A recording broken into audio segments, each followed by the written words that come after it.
Assalamu alaikum. Hello friends. Welcome to இல்லத்தரசி. இன்னைக்கு நம்ம சேனல்ல ஒரு சூப்பரான மேங்கோ புடிங் தாங்க பார்க்க போறோம். ரொம்பவே ஹெல்தியான அட்டகாசமான இந்த மேங்கோ புடிங் எப்படி செய்யறதுன்னு பார்க்கலாம் வாங்க.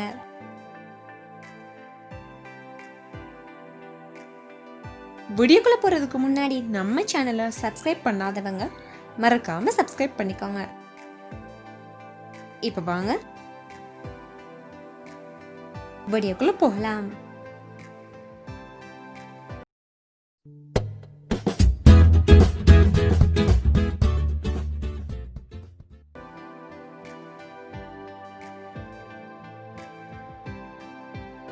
இந்த ரெசிபி பண்றதுக்கு நான் ஒரு பெரிய சைஸ் மாம்பழம் எடுத்திருக்கிறேன். எந்த வகை இனிப்புள்ள மாம்பழமும் இந்த ரெசிபி செய்யறதுக்கு யூஸ் பண்ணலாம்.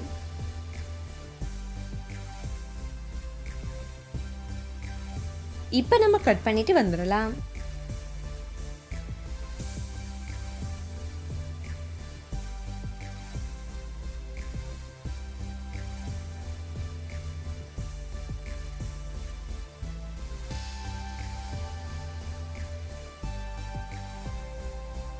இந்த மாதிரி குட்டி குட்டி பீசஸா கட் பண்ணி எடுத்துடலாம்.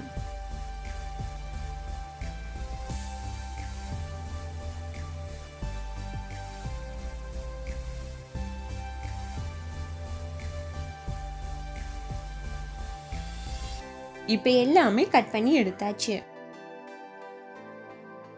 இப்ப ஒரு மிக்ஸி ஜார் எடுத்துக்கலாம்.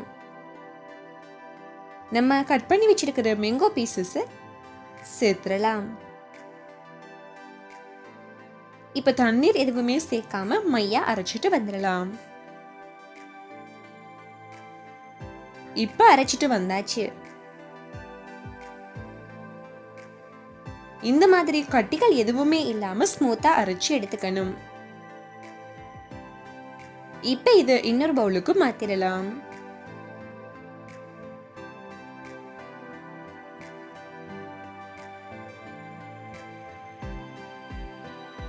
அடுத்ததா நம்ம புடிங் செட் ஆறதுக்கு இந்த மாதிரி பவுல் எடுத்துட்டு நெய் அல்லது பட்டர் தடவி எடுத்துக்கலாம்.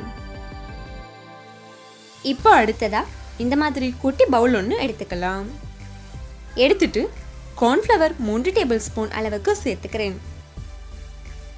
கூடவே ஒரு 50 ml அளவுக்கு தண்ணீர் சேர்த்து கட்டிகள் இல்லாம நல்லா கலந்து விட்டுக்கலாம். நீங்க சோள மாவுக்கு பதிலா அரிசி மாவு கூட சேர்த்துக்கலாம்.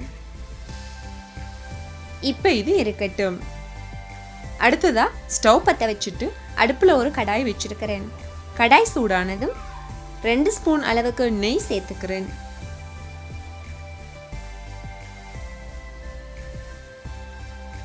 நெய் சூடானதும் 500 ml அளவுக்கு பால் சேர்த்துக்கிறேன்.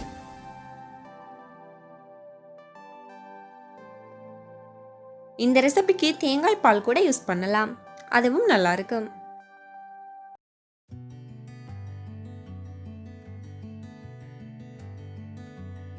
பால் ஓரளவு சூடானதும் 100 கிராம் அளவுக்கு சர்க்கரை சேர்த்துக்கிறேன்.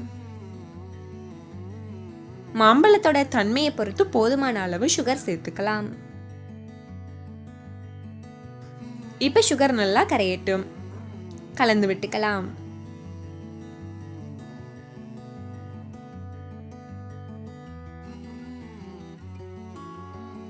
அடுப்பை மீடியம் ஃப்ளேம்ல வச்சுட்டு இப்போ 1/4 டீஸ்பூன் அளவுக்கு உப்பு சேர்த்துக்கிறேன்.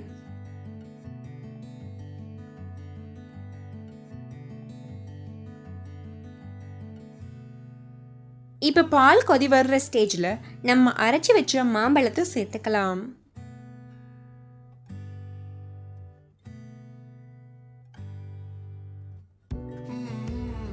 சேர்த்துட்டு கைவிடாம கலந்து விட்டு கூடவே நம்ம கலந்து வச்ச சோள மாவு கரைசலையும் சேர்த்துடலாம். சோள மாவு சேர்த்ததும் ரொம்பவே திக்காகிடும். சோ கைவிடாம கலந்து விட்டுக்கிட்டே இருக்கணும். இல்லைன்னா அடி பிடிச்சிடும். சோ நல்லா கலந்து விட்டுக்கலாம்.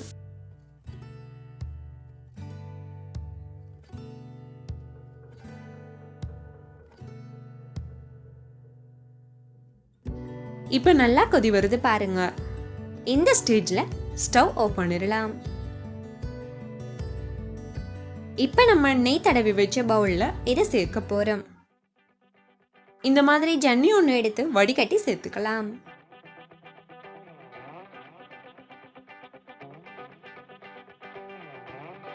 நம்ம வடிகட்டி சேர்க்கும் போதும் தான் ரொம்பவே க்ரீமியா ஸ்மூத்தியா நமக்கு புடிங் கிடைக்கும்.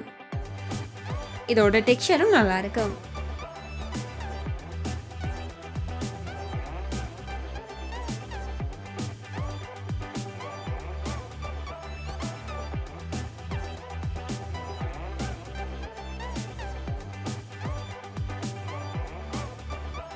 இந்த மாதிரி சேர்த்துட்டு இதை சமப்படுத்தி எடுத்துக்கலாம்.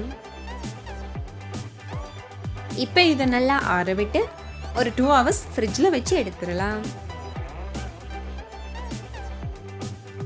அவ்வளோ தாங்க, ரொம்பவே சூப்பரான தித்திப்பான மேங்கோ புடிங் ரொம்பவே அட்டகாசமாக ரெடி ஆகிடுச்சு. 1 வயது குழந்தைங்கள்லேருந்து வயசானவங்க வர இதை ரொம்பவே விரும்பி சாப்பிடுவாங்க. நீங்களும் உங்கள் வீட்டில் இந்த மேங்கோ புடிங் செய்து பார்த்துட்டு எப்படி இருக்குன்னு கமெண்ட்ல சொல்லுங்க. என்னோட ரெசிபி உங்களுக்கு பிடிச்சிருந்தா லைக் பண்ணுங்க, ஷேர் பண்ணுங்க, மறக்காம சப்ஸ்கிரைப் பண்ணுங்க. தேங்க்யூ.